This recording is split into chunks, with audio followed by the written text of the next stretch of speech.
इस वीडियो में आपको बहुत कुछ सीखने को मिलेगा। ठीक है, ये लर्निंग वीडियो है, ये इन्वेस्टमेंट एडवाइस का कोई वीडियो नहीं है। देखो, बाइंग लेवल्स तो मैं बता ही दूंगा, लेकिन ये सिर्फ सीखने के लिए। ओके, तो इस वीडियो में हम लोग बात करेंगे सीमैक लिमिटेड के बारे में। आप में से 99% लोगों को इसके बारे में पता नहीं होगा, आपने कभी सुना भी नहीं होगा, ना न्यूज़ में, ना किसी के द्वारा सजेस्ट किया गया होगा। हो सकता है, चांसेस हो सकते हैं कि बहुत सारे लोगों को ये नाम ना पता हो, लेकिन ये बड़ी कंपनी है। आप इसके प्राइस से भी देख सकते हो, 636 रुपीज़ का प्राइस है इसका, और पिछले दिन ये 5.46% नीचे गिरा था। ठीक है, कंपनी करती क्या है यहाँ पे पढ़ सकते हैं अबाउट में। Seamec limited owns and operates 4 multi support vessels for the provision of diving services. तो बेसिकली क्या होता है, ये वेसल्स जो है ना, एक तरह के शिप होते हैं जो सामान को लाना ले जाना कुछ ये इस तरह का ही कुछ काम करते हैं। ठीक है, तो ये it owns the largest fleet of multi functional vessels in India. तो कुछ one of the largest multi functional ships का ये काम करती है। मल्टी फंक्शनल मतलब बहुत तरह के काम करने वाली। तो कंपनी बहुत पुरानी नहीं है, यहाँ पे आप देख सकते हो 2017 में ये कंपनी बिजनेस में आई थी, और 4 करियर्स इनके पास अभी हैं, मतलब 4 शिप्स। मेरे ख्याल से मैं सही बता रहा हूँ आपको, जो भी है ये 4 शिप्स इनके पास है जो कि इनका काम करते हैं। और रिवेन्यू की बात करें तो इनका डोमेस्टिक में से 69% और बाहर से 31% का रेवेन्यू आता है। क्लाइंट्स आप देखेंगे तो ONGC, L&T, NPCC, टेक्ने, पॉश, क्रूज, सबसी। तो इसमें तो मैं ONGC को ही जानता हूँ बस, बाकी मुझे नहीं पता, लेकिन हो सकता है बड़े नाम हो। तो ये जो भी नाम है उसमें से जो टॉप के 3 है ना कस्टमर इनके, उनमें से ही 86% आता है, बाकियों से बाकी का आता है। ठीक है, तो चलो उतना थोड़ी हमको जनरल नॉलेज बढ़ानी है, इतना डिटेल काफ़ी है कि ये बेसिकली कंपनी करती क्या है। तो चलो आगे इसका फंडामेंटल चेक कर लेते हैं। मार्केट कैप कितना है इसका, 16-18 करोड़। तो ठीक है, इज़्ज़तदार मार्केट कैप है, बहुत ज़्यादा भी नहीं है, बहुत कम भी नहीं है। और ROC देखेंगे तो ओके ओके है, ROE देखेंगे तो ओके ओके है। तो मार्केट में पिटाई चल रही है, हो सकता है इसकी वजह से ये नीचे आ गया हो, है ना। तो बहुत बड़ी बड़ी कंपनियों के ROC इतनी हो रखे हैं अभी, जो कंसिस्टेंट कंपाउंडर भी थी, लेकिन पिटने के बाद ऐसी 10-15% पे आ गई हैं। इंडस्ट्री का पी देखोगे तो बहुत ही कम है, और इसका पी देखोगे तो बहुत ही ज़्यादा है। मतलब लोगों ने इसको वैल्यू तो कर रखी है, अब लोगों ने या फॉरेन इन्वेस्टर्स ने, पता नहीं, अभी देख लेंगे, लेकिन इसको वैल्यूएशन ज़्यादा मिली हुई है। डेट टू इक्विटी रेशियो देखेंगे तो काफ़ी कम है, 140 करोड़ का। तो इतने बड़े मार्केट कैप में 140 करोड़ बहुत कम है। प्रोमोटर्स होल्डिंग देखोगे ना तो काफ़ी अच्छी है, 72% की प्रोमोटर्स होल्डिंग है, जिसमें से कुछ भी गिरवी नहीं रखा है इन्होंने, और फ्री कैश फ्लो भी है इनके पास। डिविडेंड ये कंपनी नहीं दे रही है अभी। और फेस वैल्यू देखेगा तो 10 रुपये का इसका फेस वैल्यू है, मतलब अभी ये स्प्लिट होने के बहुत अच्छे चांसेस हैं। तो अभी जिस पोजीशन पे ये चल रहा है ना, इसका स्टॉक जहाँ जितना गिरा हुआ है उस पोजीशन पे स्प्लिट अगर ये कर दे तो एक शॉर्ट रन में इसमें तेज़ी आने के चांसेस हैं। ठीक है, कभी भी स्प्लिट वगैरह होता है, बोनस वगैरह होता है ना, तो थोड़े लोग बाय ज़्यादा करने लगते हैं, जो भी रीज़न हो उसका। चलिए आगे चलते हैं। ये देखिए, ये इसका क्या है, लॉन्ग रन का चार्ट है। तो ये आप देख सकते हो, पहले तो बिल्कुल ऐसे एक ही जगह चलता था, उसके बाद इसमें जो तेज़ी आई भाई साहब, खतरनाक ही तेज़ी आ गई। यहाँ देखो, ये बिल्कुल टॉप पे कहाँ, ये लगभग 1300 के आसपास, ये 1350 पे पहुँच गया था ये। ठीक है, तो बहुत ही ज़्यादा तेज़ी आई थी इसमें, और यहाँ से आप गिरावट देखोगे ना, बहुत ही अभी खतरनाक गिरावट हो रखी है, लगभग ये आधे पे आ चुका है। तो जो इसका टॉप था ना, वहाँ से लगभग 50% से ऊपर ये गिर चुका है। ये याद रखना, देखो सीखने वाला वीडियो है, ये सब याद रखना जो भी मैं बता रहा हूँ। तो 50% ये अपने टॉप से गिर चुका है। तो बाइंग के लेवल्स तो ऐसा लग रहा है ना देखने से कि अच्छे खासे लेवल्स शायद बन गए हों, क्योंकि यहाँ से, ये ऐसी कंपनी नहीं है जो सिर्फ कोविड के बाद भागी थी। ये देखो कंपनी ऐसी है जो यहाँ से ही ऐसे भागती हुई दिख रही है ना, 2018 से भी पहले से ये भागती हुई दिख रही है। तो ये बात आप याद रखना, आगे डिस्कस करेंगे इसे। अब इसकी पी की वैल्यू देखोगे ना तो 13.6 हमने बात कर लिया था, 13.6 इसका इंडस्ट्री पी है, लेकिन इसका पी कहाँ चल रहा है, 37.9 पे। तो लोगों ने इसे वैल्यूएशन अभी बढ़ा के रखा हुआ है। लेकिन EPS देखोगे ना, EPS के ये पहाड़ और ये दरिया में घुस गया है, तो ये बिल्कुल ही बेकार है। तो ये देख के तो लग रहा है कि ये अच्छा नहीं है। ठीक है, चलो आगे बढ़ते हैं। अभी देखो, इसके पेयर कंपैरिजन में अगर आप चेक करोगे ना, तो ये शिपिंग इंडस्ट्री का पूरा चार्ट है ये पूरा। ठीक है, इसमें टॉप में अगर आप देखोगे तो मार्केट कैप के हिसाब से GE शिपिंग करके कोई कंपनी है, ये टॉप पे चल रही है। लेकिन अगर आप वैल्यूएशन से देखोगे तो वैल्यूएशन में 1 रुपये ज़्यादा है, 1 रुपये 50 पैसे ज़्यादा है। ठीक है, ये सीमेक लिमिटेड ही सबसे ऊपर चल रहा है।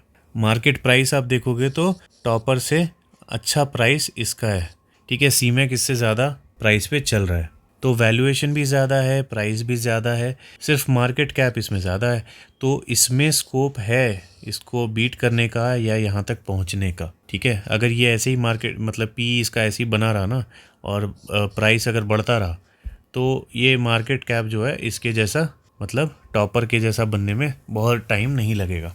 ये मेरी थिंकिंग है। अभी देखो हमने लॉन्ग टर्म का जो चार्ट देखा था उसमें ये तो समझ में आ गया क्योंकि जो सबसे पहले लोगों ने इन्वेस्टमेंट किया होगा अगर उन्हें होल्ड किया होगा ना तो इसमें प्रॉफिट ठीक ठाक ओके बन गया होगा। 23% का प्रॉफिट बहुत ख़राब नहीं होता, अच्छा होता है, ठीक है। तो 23% का इसमें प्रॉफिट दिख गया, 5 साल में 20% का दिख गया। अभी रिसेंटली तो बहुत ज़्यादा गिरा है, उसकी वजह से ये -3 और -56 दिख रहा है। देखो मैंने बोला ना लास्ट एक साल में -56% ये गिर चुका है प्रॉफिट इसका, ठीक है। तो अभी देखेंगे हम लोग कि इसमें इन्वेस्टमेंट की स्कोप है कि नहीं। ईपीएस देखने से नहीं लगा था वैसा, पीई का जो हमने चार्ट देखा उसमें कुछ नहीं अच्छा लग रहा था। और सीएजीआर आप देखोगे तो सीएजीआर भी काफ़ी अच्छा है, लास्ट एक साल का गिरा हुआ है ऑब्वियसली वो गिरावट की वजह से, ठीक है। तो चलो आगे बढ़ते हैं, बैलेंस शीट चेक करते हैं। रिजर्व्स इसके 413 करोड़ थे 2011 में, ठीक है। और अभी कितने 771, तो ये काफ़ी बढ़ा है। बोरोविंग्स इसके देखेंगे तो पहले तो बोरोविंग्स थे ही नहीं, फिर बीच में बोरोविंग्स आए और अभी इन्होंने बढ़ाने शुरू कर दिए यहाँ पे। तो होप यही करते हैं कि ये जो बोरोविंग्स ये लोग ले रहे हैं ना ये काम में यूज़ कर रहे होंगे, ठीक है, कंपनी को ग्रो करने में यूज़ कर रहे होंगे। चलते हैं फिक्स्ड एसेट पे। फिक्स्ड एसेट 202 करोड़ था जो कि अभी हो गया है 359। रिसेंट से देखेंगे तो ये गिर चुका है। तो ओवरऑल देखा जाए तो 1 पॉइंट इसका 0 और इसका 0.5 दिया जा सकता है, ठीक है। तो 1.5 इसे 3 में से मिलेगा। अभी शेयर होल्डिंग पैटर्न्स देखेंगे तो प्रमोटर्स के पास 71.51 से इन्होंने अपनी होल्डिंग थोड़ी सी बढ़ा ली है और फॉरेन इन्वेस्टर को देखेंगे तो उन्होंने थोड़ी सी बहुत पॉइंट में अपनी होल्डिंग यहाँ पे बढ़ाई थी, लगभग उतना ही है उनके पास। म्यूचुअल फंड के पास होल्डिंग कम हो गई है, बहुत थोड़ी सी होल्डिंग बची है। गवर्नमेंट इसमें इन्वॉल्व हो रखी है और पब्लिक के पास जितना स्टेक था उतना ही स्टेक अभी लगभग है। अब देखिए वहाँ तो सब कुछ अच्छा लग रहा था लेकिन यहाँ जैसे ही हम लोग आते हैं कंसोलिडेटेड नेट प्रॉफिट पे तो ये चार्ट ही अजीब सा ही चार्ट है। देखो कुछ अजीब सा ही चार्ट है, नहीं मतलब बेकार चार्ट की हद है ये कि देखो यहाँ पे तो माइनस में था मतलब लॉस में था, फिर ये इतना खतरनाक प्रॉफिट आ गया, फिर इतना गिर गया, फिर ये लॉस नहीं ओवर ही लॉस दिखा दिया इसने, फिर ये थोड़ा सा कुछ प्रॉफिट दिखाया, फिर प्रॉफिट बढ़ा 2019 तक बढ़ा, 20 तक बढ़ा और 20 में कोविड आ गया, फिर ये दोबारा गिर गया, अगले में और गिर गया, इस बार और गिरा हुआ है। तो अब देखो हमने जब इसके फंडामेंटल्स चेक किए, चार्ट चेक किया तो ऐसा लगा कि इन्वेस्टमेंट के लेवल्स बहुत अच्छे हैं, लेकिन हम इसका प्रॉफिट देख रहे हैं तो इन्वेस्टमेंट के लेवल बहुत ही बेकार दिख रहे हैं। लग नहीं रहा कि इसमें इन्वेस्टमेंट किया जा सकता है लॉन्ग टर्म के लिए। तो अब क्या किया जाए, यही था इस वीडियो का मेन मोटिव कि अगर फंडामेंटल और टेक्निकल दोनों में मैचिंग नहीं है तो क्या किया जाए। चलिए चार्ट पे चलते हैं। देखिए अभी ये आ गया इसका चार्ट, ठीक है। इसकी न्यूज़ रिसेंट में देखते हैं कुछ है या नहीं। देखिए 2 दिन पहले की न्यूज़ है, सीमेक यूके में एक सब्सिडियरी बना रही है, ठीक है, होली ओन्ड सब्सिडियरी बना रही है, तो वहाँ पे भी एक्सपैंड हो रही है। ठीक ठाक न्यूज़ है, ओके। इससे कुछ प्रॉफिट में फ़र्क पड़ेगा या नहीं पता नहीं, लेकिन एक्सपेंसेस तो बढ़ जाएंगे अभी शॉर्ट टर्म के लिए, ये पक्की बात है। तो अभी ये गिरने का रीज़न क्या है वो मुझे नहीं पता, आप गूगल कर लेना, यूट्यूब वगैरह में चेक कर लेना, लेकिन अभी फ़िलहाल ये गिर रहा है तो अच्छी बात है, अपने को गिरने में ही इन्वेस्टमेंट करना रहता है। लेकिन हमने प्रॉफिट चेक किया वो अच्छा नहीं लग रहा, तो क्या किया जाए। देखिए अगर ये अपने लेवल्स को सपोर्ट करता है, ये एक मान लो हमने एक लेवल बना लिया जहाँ पे इसने यहाँ पे बाइंग दी थी, यहाँ पे बाइंग दी थी, यहाँ पे भी बाइंग दी थी, अब यहाँ से भी ये ग्रीन बना रहा है, ठीक है। तो ये अपने लेवल्स को सपोर्ट कर रहा है। तो जब भी कोई कंपनी ऊपर जा रही है, प्रॉफिट नीचे जा रहा है, तो वो बहुत ज़्यादा रिस्की हो जाती है। अभी इंडिगो का हमने शेयर चेक किया था, राइट, इंडिगो का मैंने वीडियो बनाया था, उसमें मैंने बताया था प्रॉफिट्स तो बहुत ज़्यादा अच्छे से ऊपर जा रहे हैं लेकिन शेयर नीचे जा रहा है, ठीक है। तो मतलब कंपनी पैसा कमा रही है लेकिन शेयर उसका ऊपर नहीं जा रहा। क्यों नहीं ऊपर जा रहा, क्योंकि मार्केट में सारे ही शेयर्स पे प्रेशर है। तो आपकी इंस्टिंक्ट क्या बोलती है, आपका कॉमन सेंस क्या बोलता है कि इंडिगो के साथ क्या होगा, ऑब्वियसली वो ऊपर जाएगा, राइट। जब वो रेगुलर प्रॉफिट दिखा रहा है, रेगुलर सेल्स दिखा रहा है तो वो ऊपर जाएगा ही। लेकिन इस तरह की कंपनी जिसमें शेयर ऊपर जा रहा है, प्रॉफिट्स नीचे जा रहे हैं, तो इसमें रिस्क बहुत ज़्यादा होता है। लेकिन फिर भी अगर इन्वेस्टमेंट करना है तो इस तरह के लेवल्स जब बने ना तभी इन्वेस्टमेंट करना सही रहता है, वो भी बहुत छोटे अमाउंट में। तो मैंने आपको बता दिया यहाँ पे ये एक पैटर्न बन रहा है, ठीक है, जो भी रफ मैंने बनाया है। तो यहाँ पे इन्वेस्टमेंट किया होगा तो प्रॉफिट बना होगा, यहाँ पे किया होगा तो प्रॉफिट बना होगा, यहाँ पे किया होगा तो प्रॉफिट बना होगा। तो यहाँ पे आपको क्या करना है, स्टॉप लॉस वगैरह लगा के आपको इन्वेस्टमेंट करना है। कैसे स्टॉप लॉस, मतलब यहाँ पे मान लो आपने इसमें इन्वेस्टमेंट किया, इस पॉइंट पे आपने इन्वेस्टमेंट किया, ठीक है, तो थोड़ा बहुत ऊपर जाना तो उसको ज़रूरी है। अब यहाँ से पलट ही गया तब तो आपके स्टॉप लॉस का कोई मतलब ही नहीं बनता।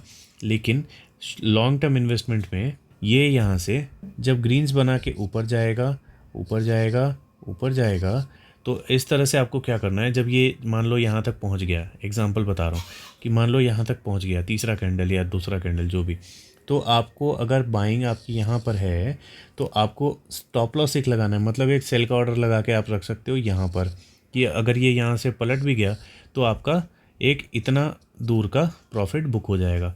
फिर जब ये अगला बनाए ग्रीन, तो ये जो स्टॉप लॉस आपने यहाँ पे सेट किया था, यहाँ पे इसको मूव करके यहाँ कर दो, ठीक है। फिर वैसे ही जब ये कैंडल बनाते रहे तो आप मूव कर दो, फिर जब ऊपर कैंडल बनाते रहे तो इसको मूव कर दो। तो ऐसे करके जब आप मूव करोगे ना तो ये जब भी यहाँ से पलटेगा तो आपके लास्ट वाले स्टॉप लॉस पे बिक जाएगा। ओके, तो आपको रिस्क भी नहीं रहेगा। यही होती है स्विंग ट्रेडिंग। अगर आप स्विंग ट्रेडिंग करते हो ना तो इसी तरह से करना है, और नहीं आपको प्योर ही आपको रिस्क लेना है और आपको लगता है कि नहीं बहुत ही बड़ी कंपनी बन जाएगी ये, वैसे तो बहुत बड़ी कंपनी है ही, आपको लगता है कि अगर ये मार्केट की लीडर बन जाएगी इस सेक्टर में, तो आप इसे होल्ड करके रखो। आप यहाँ पे लो, होल्ड करके रखो यहाँ पे, ठीक है, यहाँ पे होल्ड करके रख लो। तो ये आपको होल्ड करके रखने का मतलब है होल्ड बिल्कुल अच्छे से कर लेना है। फिर ऐसा ना हो कि आपने यहाँ पे लिया, ठीक है, यहाँ पे लिया, ये यहाँ से ऊपर गया, यहाँ तक आपको बहुत खतरनाक प्रॉफिट दिखाने लगा, फिर ये कभी ऐसे बहुत ऊपर जाके नीचे आने लगा तो आप पैनिक करने शुरू कर दो और यहाँ बेच दो। ऐसा नहीं करना। लॉन्ग टर्म इन्वेस्टर हो ना तो लॉन्ग टर्म होल्ड करना है। कब तक होल्ड करना है, अभी यहाँ पे एक पैटर्न बन रहा है, ठीक है, ऐसा एक पैटर्न बन रहा है। अब ये पलट के यहाँ पे आया, यहाँ से फिर इसने ग्रीन बना दिया, तो ये फिर ऊपर जाएगा, ठीक है, और ऊपर जाएगा, फिर और ऊपर से पलटते हुए नीचे आएगा, फिर यहाँ से वापस जाएगा। ओके, लेकिन अगर क्या हुआ, अब यहाँ से ये पलट गया नीचे, तो यहाँ पे फिर लॉसेस के चांसेस हो जाते हैं। ये पलट गया मतलब क्या, पलट गया मतलब यहाँ पे इसने ये रेड बनाया, तो ये नहीं कि यहाँ बेच देना, ठीक है।